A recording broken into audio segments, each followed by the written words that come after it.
Hi, everyone, and welcome to Let's Talk Risk, where our goal is to engage, inspire, and empower the global community of risk practitioners. I'm your host, Naveen Agarwal, and today I'm really excited to welcome my guest, Adam Foresman. He's the co-founder and CEO of Ryden Solutions, where he is building a platform for continuous gap analysis and auditing for the life sciences industry. He calls this proactive QMS compliance, and I can't wait to hear more about it.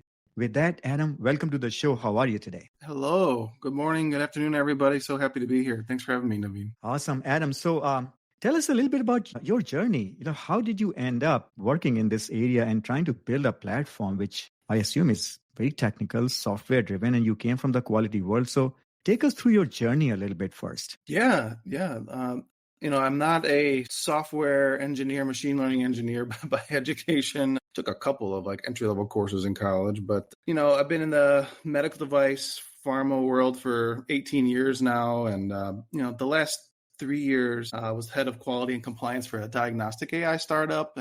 Department of one, limited resources, and really had to be flexible and adaptable on how I could get things done. I had 250 different regulatory requirements I had to implement by myself, and it was just impossible. I had to be creative and came up with what is now Ryden. Actually, this thought of having a continuous virtual FDA inspector highlighting QMS health gaps and compliance issues has been in the back of my mind for 5+ years. And now, the technology is finally coming around to being able to do this. That's interesting. So you had a vision even 5 years ago.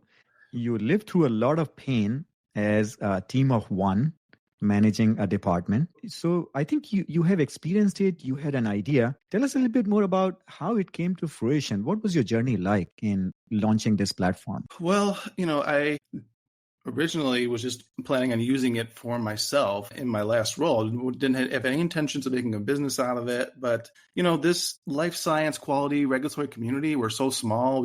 Everybody knows everybody. So I started to reach out to people I knew from network and just be like, hey, what do you think about this? Do you think this is I think this has been useful for me. Would you like something like this? Got some positive feedback on the concept and use cases, and ended up doing a survey with someone, and 200 medical device companies responded with 93% of them saying they would like to have a EQMS add-on that does what we're doing. I don't know if that was enough of a data point to be like, okay, we need to go a little deeper and take it from here. Awesome. Great. I'm really hoping to see more of this in the future. So let's talk about what you mean by proactive compliance. People use the term proactive a lot, and I want to understand from you, what is your vision about proactive compliance? Yes. So historically, compliance is done stepwise, incremental. You might do an internal audit once a year. You might have once a quarter a periodic review of new and updated regulations that impact you as a company. But having a platform that is always doing it in the background, seamlessly, it's pulling your documentation and highlighting things that you may have not even thought to ask. You know what I mean? So it's if your quality manual or your design control documents or your tech file, whatever the case is, it's highlighting, hey, I know what products you sell, where you sell it. There's a new regulation here that just came out, and here is exactly the gap analysis. And to go from that old regulation to the new one, here's the 15 things that you need to do to quickly become compliant to the new one. Having a platform that will do all of that for me, highlight regulatory requirements for me automatically based off of all that, and then tell me where I'm compliant, where I'm not, so I can more quickly become compliant. It's always doing in the background, every change order, it's kind of doing that. So it's not just a once per year internal audit. Wow, that sounds very interesting, because I think the world we live in today is moving so fast. We have so many regulations coming, so many guidance documents, things are changing. And I don't think it's possible for us as human beings to just keep up. So I'm thinking it's not really a passive agent, but a pretty active agent working in the background, using technology, comparing what you're doing with what's happening out there, what's expected out there. Do I understand correctly how the system is working or expected to work? That is correct. So we have two primary outputs of the platform right now. So, we will give you a list of opportunities, we're calling them, basically potential gaps by regulatory clause, section, even to the subsection number with, recommended actions. And then you could easily filter for, say you're a manufacturing manager and you want to only search for things across all regulations that apply to me, only for my area that I'm responsible for. I'll tell you that, and then you can quickly assign them and work on them. The second thing is a full traceability matrix where it actually says where you are compliant. So say you're doing, we see this a lot with notified bodies, right? Where it's they want a full trace matrix for a tech file submission against a certain standard or something. So you can actually just fairly quickly, since it's already doing it for you in the background, download your PDF where it says where you're compliant to every clause of this, and then attach it to your notified body submission. So there's quite a few different use cases. That sounds really quite interesting. But Adam, it seems to me that this particular system has to connect with a lot of other internal systems within the company.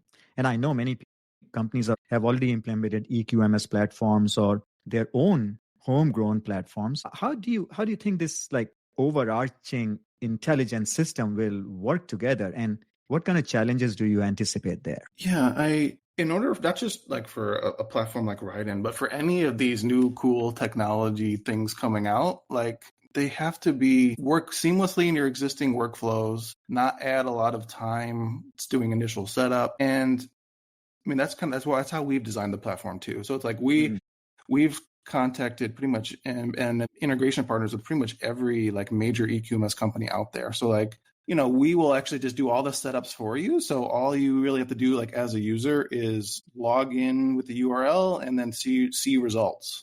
That's it. Yeah. So and we're actually in just around the whole making the workflow user friendly. We're actually talking to some of these companies about pushing insights back into the EQMS. It's imagine how cool it would be if you never even had to leave the QMS and it was I'm doing a revision change to my complaint procedure and it automatically says, hey, here's 10 things across 6 different regulations you could improve about this complaint procedure because you're already updating it. Yeah. No, I think I can certainly see the benefit. Where my head is going right now is that we'll need to trust the system, right? And generally speaking, we come from the quality world. We are very heavy on validation, and we are generally very skeptical about things. How do we make sure that we build this level of trust among our users so that they can be confident that whatever output they're getting from the system in terms of the gap assessment, they don't have to go do more work to confirm that it is correct? Can you help us understand how you are thinking about it or how other people are thinking about doing that? Yeah, I mean, I think as you are assessing new AI or other technologies to incorporate in your quality and regulatory GXP processes, it's important to assess the company as much as anything. Does the executive team of that AI company know the FDA regulations themselves? They documented things to be compliant. At Raiden, we actually did. It's over 100 pages of AI accuracy verification testing where it's just a binder and we use the terms that the life science industry uses, IQ, OQ, PQ, so you can just hand this off to an FDA inspector, with minimal work as a manufacturer, you know what I mean? And it's one thing, and hopefully, we can get in touch with some of your listeners. We're going to be starting very soon an additional validation study where we can show not just the accuracy levels. I mean, we're getting, I think it's about 97% accuracy of our AI versus ground truth experts without the use of AI. We're going to be starting a new study soon where we're going to be having people do gap analyses and audits with and without an AI platform and see how much better and more consistent they get with using it than without. How much is it influencing the human in the loop in the process? Because, you could have a really cool AI accuracy, but is it actually improving your day to day? So I'm really excited about that. That's really awesome. It's a great approach. Hey guys, if you're just joining us, my guest today is Adam Foresman. He is the co-founder of Raiden Solutions, where he's building a platform for continuous proactive compliance. And it's a fascinating idea. We are living in a technology-driven world, and it's amazing to see such opportunities here. So Adam, let's go in a little bit more detail. Can you share with us an example of the day-to-day problem that we face in our compliance world and how a proactive approach to compliance using a system like this can help us? Yeah. I'll give one or two examples for sure. And I think even like at a macro level too, I think that eventually actually in the very near future, these things are going to be table stakes to use some of these kind of systems, because FDA, ELSA is now using AI Yes. to review every single one of your 510K submissions for medical devices or like drug, new drug applications. Yeah. And I've actually been in talks with, I know at least 6 or 7 EU notified bodies that are using AI to review your tech files and QMS, MDR, QMS submissions for CE marking now or will be in the next like 3 to 6 months. Interesting. So you need a platform that will see what they see before you submit it, right? Like if they have a system that reviews your entire EU technical file against every single one of the MDCG guidance documents, you have to know how you're going to do before you submit it. But then, and even more like so that's more like the high level like answer. But like for specific use cases, we've had some really cool examples so far of like a smaller medical device manufacturer that had some turnover at their quality manager, local site quality management rep, and they had a new hire, and then they got a notification that that the FDA was going to be coming for an inspection. And it's like, oh my God, I'm only like 2 weeks on the job. Like, I don't know everything yet. But having a platform that tells you where in your documentation things are, like across all of your procedures and everything, like, so during an inspection, you can quickly pull things up if you don't have all the documents memorized yet, and even like tells you where your strengths and weaknesses are. So you can try to, steer the conversation accordingly. That was a pretty cool, interesting use case recently. But we've also had examples of like using it for internal audits where companies, may pull their people off the production line or like, other departments and doing internal audits, and they just, they're not interested in doing it. It's something that just check the box, and like having those people have, 5 to 10 areas that they would propose with like our solution, like you should really maybe focus on this area, really drive a lot of value. Yeah. Funny that you mentioned ELSA, because that was quite a big splash in the media, right? FDA wanting to use that to expedite, or I don't know if it's expediting the process, but really make the review process a lot more effective and efficient. And I think they did more first on the drug side, now going to expand it onto the device side. But we are already hearing some kind of criticism about that, some stories, and I don't know to what extent they are true. But I think this question of building trust in an AI-driven system is a very important question. And I need to kind of ask you, what are you seeing out there in the world of AI developers? How are they approaching this problem? And what is top of mind for them in making sure that the users have trust in the system?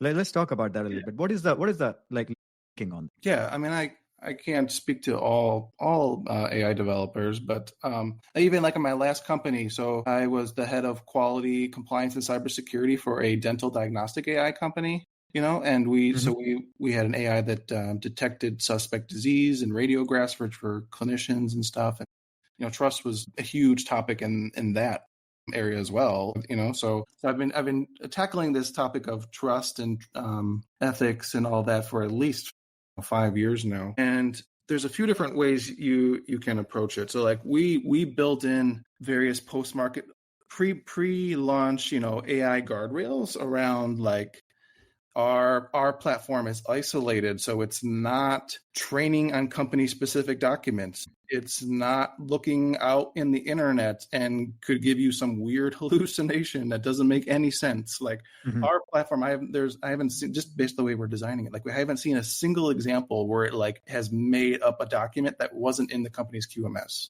Because we're only telling it where to look. So it's like, it's not like some of the other AI platforms out there I've seen for various use cases, compliance and otherwise. It's like an open-ended chatbot that you can do almost anything. And in my mind, it's like, just my maybe unpopular opinion, but some open-ended chatbots that can do anything really don't do anything. It's like if you don't have a specific use case you're really doing it for, and it just could pull random things from the internet, it's like that's not going to work. That's where you get into trouble in my mind. That's where the hallucinations come in. But it's like if you have, and like how every single feature I'm trying to design here at Ryden, AI is just something that's helping in the background. It just helps run the platform, but it's not just, the star of the show or anything. Like, yeah, you're not interacting with anything, and it's really specific to what it's doing, so I think that's important. So I think that a key point here is that disclosure is important. The users need to know how the platform is designed, set up, how it operates, what are its vulnerabilities. It's not perfect. Yep. Even human beings make mistakes, right? Great. Richard has an interesting comment here. I understand how AI can perform more systematic reviews of my documentation than a person. I need evidence that AI reviews and identify insights that result in, I'm all you for using AI to improve my awareness of shortcomings in my documentation. But it seems like, show me it works. I can trust it. It's not going to lead me to any, blind alleys. And then, yes, it's a good tool. So I think that's very good feedback from our audience. And I'm sure you are hearing that from your users and clients as well. Yes, you need to use platforms that have high benefits of being correct and low risks. This entire podcast is Let's Talk Risk, right? So it's like low risk of being wrong, high risk of, or high benefit of being right. It's just like, so it's like, and in my mind, it's like, if you are identifying gross compliance issues, your QMS health trending is noticing you're not following this one procedure at all. Like those are so high in benefit to the company, especially compared to the downside, where it's like, as long as you're not getting too many false positives or false negatives that are like making it a nuisance. If you had a false positive that said, hey, your documentation is missing this, here, and but like, here's a procedure that kind of talks about that topic, but I don't think it's quite hitting the mark. Yeah. If you went to go like update that document and you didn't agree with the AI, then there would be nothing to change. You just be like, okay, I just don't agree. And then so you would just move on, So I think it's like, try to maximize that difference there. But a key point here, I think, is that we can't give up on our role and responsibility, even when we have such a fantastic system. So we have to be constantly vigilant. We have to review it, and we have to guide and coach it. So my question, Adam, is that in these systems, can they be taught? Can they be like, if there's a false positive or a false negative, can they learn from their users when they catch them through a manual inspection? Yeah, so you can. Our platform, we actually designed to not be continually learning. We don't want to have it that way. Well, one, because we're just limiting the types of data that are going into it. We don't want company-specific documents or feedback or anything to go in there on accident. But so our platform, we actually allow users to, when there's a gap or there's an action you can take based off it, you can actually assign a status. And one of the statuses is AI false positive. So then it will just go and it'll hide from your list and you won't see it again. And then it'll send us a notification and then we will look into it, and it's kind of like a, continuous feedback loop. And then we'll fine tune things as we need to, like train the AI to say, actually, that was not applicable. Don't say it's a gap, but say if in this scenario, it's just put it as not applicable instead of, you know what I mean? So those. Sure. So it's not like it's autonomous learning or changing. You want to be, again, put the human in the loop, because we may make mistakes in saying it's a false positive when it's not a false positive. So you want to have some oversight, some human in the loop before you actually change the model. That makes a lot of sense to me. Now, this is not a problem unique to an AI system deployment for QMS. This is a problem for all AI systems. Let's say you are reading radiology images. You have the same issue. So what I think, based on my many conversations, and guys, you can check out those podcasts on Let's Talk Risk. Everybody's thinking about it, and people are working very hard to build in self-diagnostic tools and self-reporting tools, which will keep track of this. The user is not involved, but they will keep track of things like that. And eventually it'll lead to some changes and updating the model. So you guys might be familiar with PCCP, for example. People are thinking along those lines. So Adam, this is obviously the way the world is going. So I want to switch gears a little bit and ask you to share your perspective on how we in our work, in our professional life, we can prepare ourselves for a future like that. What kind of skill sets do you think might be missing from our portfolio right now that we should be working on? How should we prepare ourselves as professionals in a world that we know is coming, where AI systems will be deployed? How should we, what are your thoughts on that? Yeah, I've heard different things around how much we should coach ourselves on AI technology and how to do prompt engineering and stuff like that. I don't know.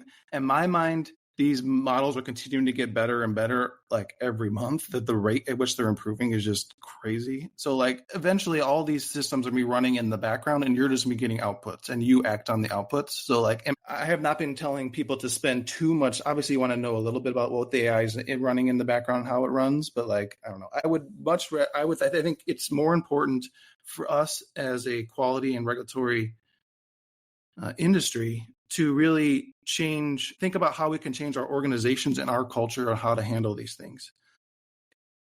I know quite a few quality and regulatory people throughout my years that, they want to be the owners of the data, and they are not really opening to sharing their results. Like they want the internal audit to look good, so it makes them look good. But it's like you have to be comfortable with AI pointing things out, even if it like could potentially be a reflection on your department or something. It's like that's just a mental thing, mental shift, yeah, a mental shift and a changing of the culture to be like, no, we want to have a culture of continuous improvement where we're always challenging ourselves. We're open to feedback. We jump on things quickly. You know what I mean? And being open to sharing the good and the bad with like an executive team and stuff like that. So I'm glad that you bring up that point, because I think all of us can play that role in our organizations to create that kind of an environment. And it doesn't matter whether you are in a top leadership position or not, but you can influence these conversations, involve people. The other thing that comes to my mind, Adam, is that we can't